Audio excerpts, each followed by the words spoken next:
PL de anistia e dosimetria vem ganhando fôlego e perdendo há meses. E nessa semana mesmo, a votação foi adiada por conta de um protesto do deputado Glauber Braga. Ele ocupou a cadeira da presidência da Câmara. A sessão, então, foi paralisada e o plenário foi esvaziado. Depois, policiais legislativos retiraram ele de lá à força. E ele acusou os policiais de agressão, realizando até um exame de corpo de delito. Hugo Motta foi criticado pela forma como conduziu essa crise, semelhante à de meses atrás, quando deputados de direita fizeram o mesmo protesto, tomando toda a mesa diretora. Depois disso, a Câmara colocou em votação o processo que poderia cassar o mandato de Glauber. No fim das contas, foi aprovado o afastamento do parlamentar por 6 meses. Luciana, me diga, era para cassação, não era? 6 meses de suspensão, como foi decidido, faz sentido? Olha, eu vou pensar, falar não como advogada, mas como cidadã. É vergonhoso o circo que virou aquilo lá. Então, assim, o Nicolas fez um meme que arrebentou aí nas mídias sociais, que era a comemoração de Natal. Nós estamos num país com inúmeros problemas acontecendo e a gente vê, de novo, essa politização. Esquerda de um lado, direita do outro, PSOL batendo no Republicanos, batendo no PL, greve de fome que é feito para chamar atenção. Eu acho que focar mesmo no que a gente precisa, que esse pessoal trabalhando em prol da coletividade, em prol da população, a gente não vê.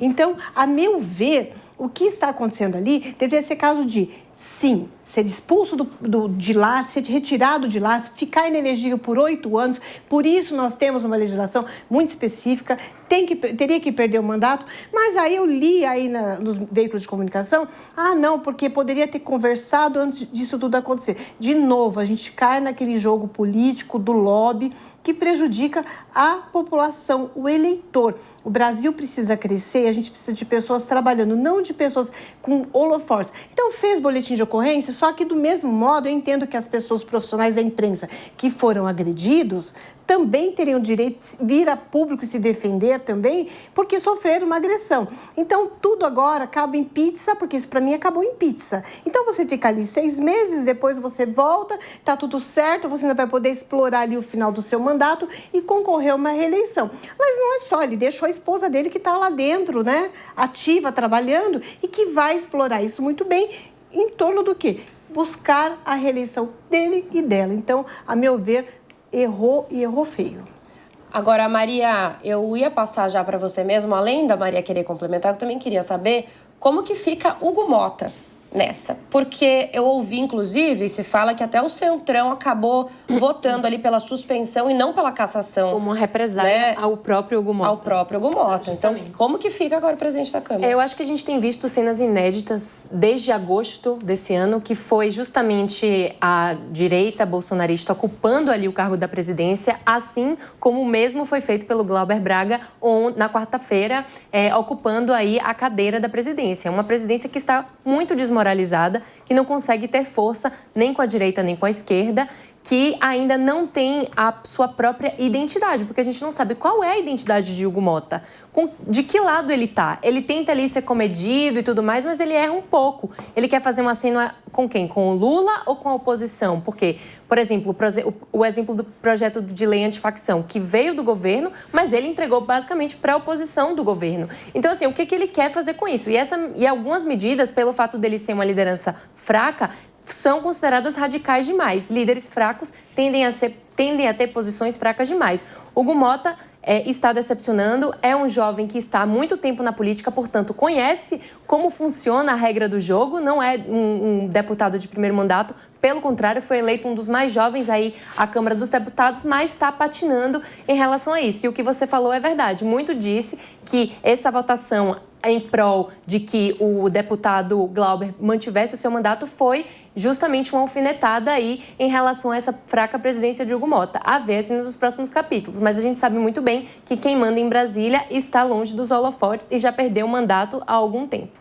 Até Arthur Lira, que é padrinho político de Hugo Motta e ali da presidência da casa, o ex-presidente, inclusive, da Câmara, chegou a dizer que o Hugo Motta está perdido. E ele também ficou aí enfurecido com essa questão da cassação ou não no caso Glauber. Depois dessa situação, a Câmara ainda votou o processo também contra a deputada Carla Zambelli. Ela foi condenada 2 vezes já pelo Supremo Tribunal Federal, por invasão aos sistemas do Conselho Nacional de Justiça e também por perseguição armada às vésperas das eleições de 2022. Ela fugiu para a Itália, inclusive, onde foi presa e responde um processo de extradição.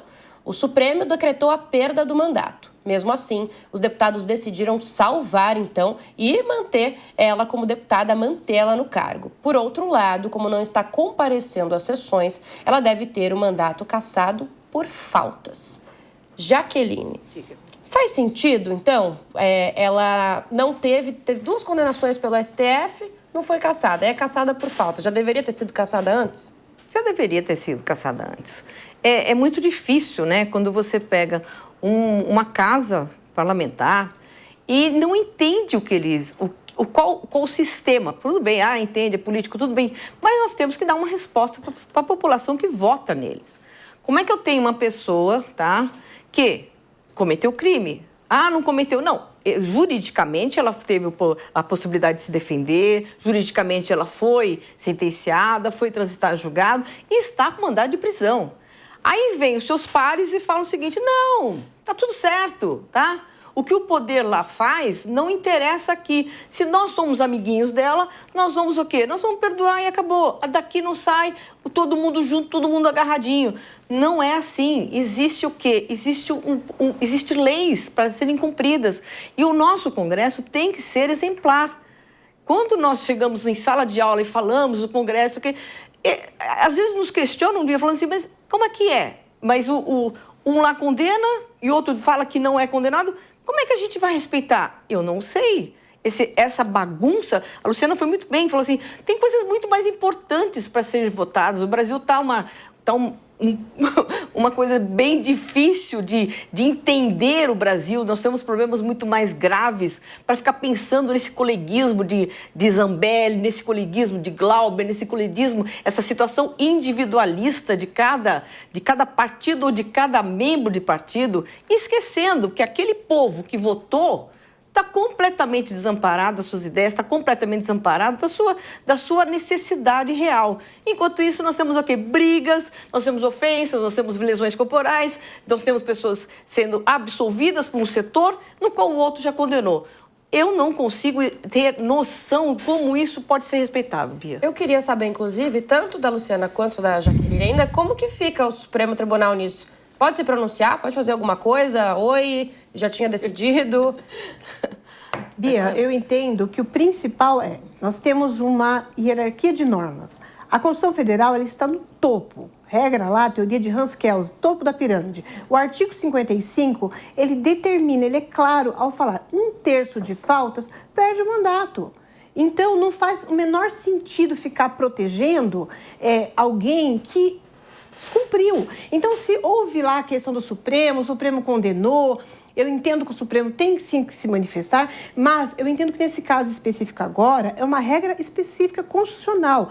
1/3 de faltas, ofendeu o artigo 55 da Constituição Federal, que é a lei máxima do país, aplique-se a lei. A lei vale para todos. Não é porque eu sou de direita que eu vou querer que aplique algo que seja justo para uma pessoa de esquerda e vice-versa. Aqui não é opinião partidária, aqui é a aplicação da lei. A lei existe, a lei é clara e é a nossa lei maior. Então, até por uma questão de moralidade da própria instituição, precisa sim ser aplicado e eu entendo que tem que ser aplicada a cassação em virtude da disposição constitucional. Lógico, não, a Luciana está completamente correta. Essa proteção ilegal, essa proteção supralegal não tem amparo constitucional, não tem amparo de nenhuma lei, muito pelo contrário. Você não está indo na sessão e você ainda continua tendo cargo? Qual explicação nós temos nisso? Qual situação lógica, legal nós temos nisso? Não tem como, não tem. Está completamente correto.